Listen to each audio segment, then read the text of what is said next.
போதைப்பொருள் கடத்தலில் தேடப்படும் திமுக முன்னாள் நிர்வாகி ஜாஃபர் சாதிக் புதிய மனிதர் கிடையாது என்றும் அவர் ஏற்கனவே கைது செய்யப்பட்டுள்ள குற்றவாளி என புதிய ரகசியத்தை பாஜக மாநில தலைவர் அண்ணாமலை தெரிவித்து அதிரடி காட்டியுள்ளார்.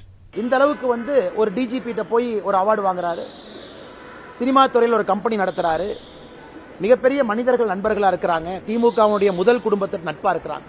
அப்ப உங்களுக்கும் எனக்கும் என்ன தெரியும், இது ஒரு நல்ல ஒரு ஆட் இருக்கு, டிஜிபி அவார்டு வாங்குறாரு, நம்ம பழக ஆரம்பிப்போம். அதனால் ஜாஃபர் சாதிக் ஏதோ நீங்க இன்னைக்கு நினைக்கிற மாதிரி வந்திருக்கக்கூடிய ஒரு புதிய மனிதர் கிடையாது.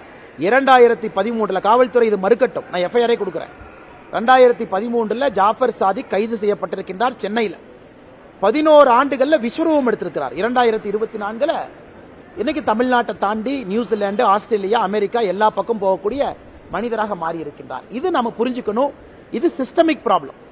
கோயம்புத்தூர்ல சூசைட் பிளாஸ்ட் பண்றானா, தமிழ்நாடு அரசினுடைய வாண்டட் லிஸ்ட் இருக்கிறான், காவல்துறை வாண்டட் லிஸ்ட்ல கண்காணிக்கல, ஒரு சாதாரண மனிதன் சூசைட் பாம்பரா மாறுறான். 20 கிலோ சிந்தட்டிக் ட்ரக் பயன்படுத்தக்கூடிய ஜாஃபர் சாதிக் 11 ஆண்டுகள்ல 3500 கிலோ ஹேண்டில் பண்றான். அப்ப தவறு எங்க இருக்குன்னா காவல்துறை கண்காணிக்கணும். காவல்துறையினுடைய முதன்மை வேலை அது சரி பண்ணணும். முதலமைச்சர் ரிவ்யூ மீட்டிங் எடுக்கணும். அவர் தான் உள்துறை அமைச்சர், பொறுப்பு அவர்கிட்ட தான் வரும். இவர்கள் ஏதோ புதிதாக உருவாகலீங்கன்னா, எல்லாம் பழைய மனிதர்கள் தான். புதுசால கிரிமினல்ஸ் ஆர் நாட் பார்ன், இருக்கிறவன் தான். செய்திகளை உள்ளது உள்ளபடி தெரிந்து கொள்ள ரெஃப்ளெக்ட் நியூஸை சப்ஸ்கிரைப் பண்ணுங்க.